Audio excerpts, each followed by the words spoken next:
welcome to Ramadan Nights. Today's we have a very special interview and guests. As usual, we're going to be speaking about, of course, Ramadan and how to avoid, of course, also the Ramadan. We know in Ramadan we eat a lot of oil as usual. And I'm sure most of you like to eat the gamat and the spruce and most of the fat food. Also, one of the subjects we'll be speaking about is also how to exercise. 15-20 minutes a day. Also avoid the spicy food. For many, heat burn, of course, and suhoor especially may occur to many also things that we would not like to happen also. Also, we're going to speak to doctors about the appointments and the multivitamins we should be taking in Ramadan also, especially to continue to brush your teeth and, of course, flush several times a day. Let me first welcome, of course, my co-host and a colleague and, of course, good friend of mine, Miss Lala. Welcome to the show. Thank you so much. And how was your day today? It was good, actually. I had a good fatuur today. That's good to hear. Good sleep today, so going to be focused today. Hopefully. Hopefully. And also, let's also welcome the Dr. محمد, الناصر, plastic and consultant, and of course, cosmetic surgeon. Doctor, welcome to the show. Thank you very much. Thank you for being us here today. Doctor, as you may know, Ramadan is one of the holy months of the year. Also, we all love to focus, especially on the religious wise, fasting. Also, I'm trying to be closer to Allah Subhanahu wa Taala, and also be closer to the family. I would think also, family is very important. Doctor, first of all, so tell me, how is this holy month to you? What is it to Dr. Muhammad al-Nasr? Wallahi, as you know, like Ramadan has like special place in every Muslim life, and really enjoy it a lot. Actually, I started preparing for Ramadan like few days or like 2 weeks prior to Ramadan, and I feel very happy to fast, to break my fast, to do my prayers with my fellow Muslims, and to be within my family, close to my family. It has like special kind of meanings for everybody. Definitely, and it should, Doctor. I mean, family is one of the most important, I think, sectors we should be focusing on, especially in Ramadan. We're always busy with our work. As we know, you're a doctor, you're probably busy more than any other jobs also. It requires a lot of focus, Yeah. I would think. Doctor, working in Ramadan, especially in such a sensitive case to you as a doctor, how is it to you? How do you manage to do both, work, also do your jobs as a Muslim and most of the prayers, as you know, Taraweeh, and also being a doctor, you have many surgeons that have to do it. It has to be very sensitive cases. How do you take care of it? Wallahi, it comes with like habits. Especially during training, because like I was trained in North America and in Europe, and fasting over there is quite difficult. It's even more difficult than Saudi Arabia or in the Arabic world. Because like here we are fasting almost like 14 or 15 hours, while in North America it's almost like 18 hours or 19 hours. That's a lot. So it's a lot. So during a hectic day of surgeries, you'll be going on and on and on. Sometimes you would be operating, and still, the adhan is, but you will continue working. So you'll be operating and also fasting at the same time? At the same time, yeah, because you cannot leave to eat something or drink something. So all these kind of things, you get used to it. But here in Saudi Arabia, it's easier. I feel it's easier. For me, like I try to work with the same schedule, like after 8 o'clock, after 8 a.m. So I start doing my operations, and in the evening I start doing my clinics. Because like after suhoor, you will just sleep few hours, and then you go to work as you are going to work like every day. So I feel it's easier than sleeping and doing your work in the afternoon or something. That's true. Doctor, I do want to ask you, since every family has their own traditional ways, and every family gets together, but each family does have their certain ways of spending their holy month, or let's just say of enjoying their holy month. So what's your special with your family, and what is the routines or traditions that you do? It's about eating together, iftar, prayers and sahur. I try to be on time, especially on iftar. Sometimes it's difficult because if you are working and stuff like that. But I believe like staying with the family, it's one of the most valuable things in the world. Like, so I try to give more time to be. Give more time to the family, especially. Yeah, if I can. Family. I think it's nice to be with your family. I would think. Also, maybe you agree with me. Nice to be with the family, but sometimes also you get to a point where being with your family, the family gathering, too much gossiping, as you may know, especially here in all the Arab nation, everything we like to gossip a lot. Do you think sometimes we go out of the subject of Ramadan, of this very important gathering, or we should be focusing only on the gathering, or we should be focusing about how to be more holy, how to be speak about how to get closer. Also, the Eid's coming. Many discussion comes on. Actually, you mentioned a very important point, like about gathering and doing nothing in particular. That's really significant. I believe if we are gathering, so we should do something that's useful to you, to me, to everybody. While just talking for the sake of talking, we leave nothing. And we have to remember that Ramadan is the month of reading, because it's the month of Quran as well. As we all know, Jibreel alayhi salam, peace upon him, he brought the Quran from the sky to Prophet Muhammad in Ramadan. So it's a holy month, and the first say in the Quran was Iqra, or read. So we have to read. But so more readings and to focus on prayers and holy sayings. Do you take advantage of the holy month? I mean, some people, they just think, all I have to do is just fast. But do you take the time to actually pray and, read Quran and get close to God? Because most people forget this, and they think the main point is just to fast and break their fast. Definitely. Yeah, I focus on prayers because, if you look at the pillars of Islam, we have the first pillar of saying that there is no God except Allah subhanahu wa ta'ala, and there is no prophet except Muhammad, peace upon him. And then you have the prayers, and then you have zakat, and then is the fasting. So fasting is the pillar number 4, while prayers is pillar number 2. So you have to focus more on prayer compared with fasting. So that's a very good point that you're mentioning. Doctor, you're open guy. I would think, Doctor, you're an open-minded guy. I mean, you lived overseas. You have the experience to fast overseas also. As you said, it was hard. Fasting overseas and fasting here in the kingdom, I'm sure there's a big gap, there's a big difference between them. What do you think is the most thing that you missed? Frankly speaking, I'm not going to say, okay, the family gathering, this is we all can answer, Frankly speaking, the difference between fasting here and overseas, and what are the advantages and also the disadvantages of it? Probably mentioned one point of the family, so I won't repeat that. But being in the kingdom or in the Arabic world, it has some feeling that you cannot find it abroad. That's true. Probably in different parts of the kingdom, or even in Egypt, you have some kind of rituals like fawanis, masaharati, these kind of things. For you to mention Egypt, actually. Yeah, so we don't have it in Riyadh. I'm from Riyadh.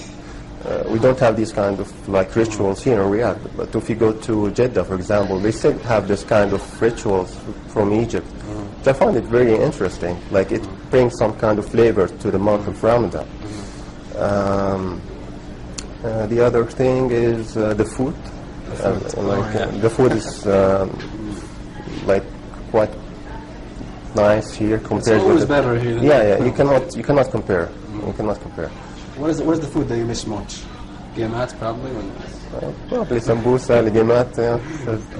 Probably they would say sambusa with a different name, like samosa, but the flavor is not the same. While abroad, you would know fasting is more difficult. You would be more tolerant, And the other thing, you would fast with other people who are Muslims as well, but from other countries who you were not accustomed to meet in Saudi Arabia, people, if you are in Europe, in France or Spain, you see a lot of people from Algeria, for example, from Morocco, from Tunisia. And if you are in North America, more people from different parts of the world gathering. And it will be very, very nice actually. And if you, like me and you, we are breaking our fast, and then like someone like Lara comes and she is not a Muslim and she would eat with us, you know. So she would. The English people love ayam Muslim, alhamdulillah. But I'm saying, you know, the Americans or the foreign people, they love to see new things, new traditions. So they would actually, you know, join you. In last year, where I heard it was a bunch of people actually went together and they were not even Muslim, but they wanted to try the feeling of, you know, fasting and breaking the fast. And most of them said it's, you know, a great thing, great blessing to have food, to drink. So they have a little feeling of what why we do this. What's the reason of all the whole fasting and, you know, why we're the prayer time. So they get a little taste of our traditions, I guess you can say, or our religion. And for most people, it's fantastic. But it's nice to say that some people are really interested in, you know, to get to know the Islamic life, the Islamic rules, the Islamic religion. It's really nice to see that there are some people out there that would like to see that. That's very true, actually. I had the same experience with, I once was doing an interview also with people from France, guys from France. And I asked him, I said, he's here on business. I said, you're here, you're going to spend some business time also here in the time of Ramadan. He said, Ramadan, I've always been hearing about it, but I really would like to enjoy it here in the kingdom this time. I want to see how you guys also was able to pray and fast and then do your work, and at least you eat, and the joyful of it. There's different feelings in this month. So it is a very nice experience also for non-Muslims actually also to try it. Also, Doctor, speaking about different religions and different types of cultures being with, I'm sure culture is a very important part, very important things in our life, suppose in Saudi Arabia or in the world. But different cultures, do you think Ramadan sometimes is different to them? Culture is different in Ramadan. For example, our culture as Saudis, for example, we go to Egypt, are close to us, but not even the same culture. Do you think there are different flavors in the kind of fasting also in Ramadan? I feel it's quite different, like especially as the thing I mentioned about Egypt, like you have the fawanis, masaharati, stuff like that. We find it also in the other parts, like from the Arabic world, like Sudan or Algeria. They have special kind of rituals, special kind of food. I fasted with my friends from Morocco, and I've learned that during like breaking fasting that they have to eat special soup, which is the harira, you know. So it's different. Like they have special kind of food, special kind of rituals. Some people, they would go just for prayers and then they will delay like eating. Doesn't most of the traditions do that? I mean, like they break their fast with the, you know, date and coffee, and they would go to prayers, and after Tarawih they would come back and finish their food. Yeah, but some would eat actually, and then they would go for prayer. So it's different. Like me personally, I like to do the whole thing one shot. Right? I know, one time. Prayer and eating at the same time? No, I like to actually eat the dates. Yeah. Eat my food. Yeah. After that, I go to prayer, come back, have a cup of coffee, enjoy it a little bit. You know. Actually, like I eat my dates and I have my laban, because like for me, I have to eat both together in order to break my fast. And then I go to prayer, but I eat a dinner later on. I cannot eat something more than dates and laban. And this is more healthy. This is more healthy, like actually. You cannot, You're living the healthy style. Yeah, I'm You're trying. a doctor, Yeah. I think you should. You know? Well, we are talking about, you know, the light exercises, dear viewers. We've been talking for the last episodes, you know, about safe, or let's just not make it safe, healthy food, healthy ways of eating, and what you should do during Ramadan, especially, you know, during this month, everyone eats and, you know, sits down for the show, and they're enjoying their sweets, and a lot of sweets, they get, you know, really heavy sweets. Yeah. And I can see, you know, the dippings dropping. I'm just like, Definitely, this is too heavy. A lot of But sweets and oils. we are talking about how to exercise and who to talk to. Of course, the viewers, they should be talking to their doctors. And of course, since you're a doctor, what is your exercise, for example, during the month of Ramadan? I usually try to exercise just before Maghrib prayer. Because like if you exercise before eating, so that would be the best time for you to burn fat. Not only during Ramadan, even during normal days. If you exercise before breakfast, so this is the best time to do exercise because you can burn fat. But if you exercise after breakfast, you are going to burn your breakfast. You get the point? That's what most people do. Yeah, and the best thing about it, like, it would be like 30 minutes, and even if you get tired, so you can drink like in Ramadan soon after it. You get the point? But if you exercise at 12 o'clock or 1 p.m., you will be very thirsty, very tired. You get my point? So you think it's better to before you fast, before you eat in general, yeah, it's better to exercise? Usually, this is the best time for exercise in general, during the day. It's pretty information. Just before breakfast, if you want to burn fat. But you can do exercise no matter like at what time during the day, but the best time to burn fat is just before breakfast. So don't you want to burn the fat after you eat? I mean, you eat a lot of food, and you know, even though you're fasting, and sometimes you get full very easily and very early before starting eating, but people want to burn the fat that they ate. So this is what the point in their head is that, now let's just do gym, for example, after food or after prayers. So isn't that healthy also? Or it's okay, yeah, but you would look for the window during the day, the best window, time window. That's just before eating. But you can do exercise even just before going to sleep. There is no harm in that. Well, this is a new information, dear viewers, for you guys.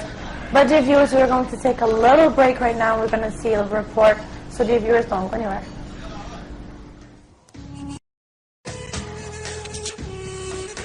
Welcome back, dear viewers. And of course, as you guys saw, we interviewed a lot of people, and of course, thanks to the great reporter who helped us, we're going to go back to the subject of Ramadan and of course the healthy ways of living instead of the holy month, and of course taking use of the month.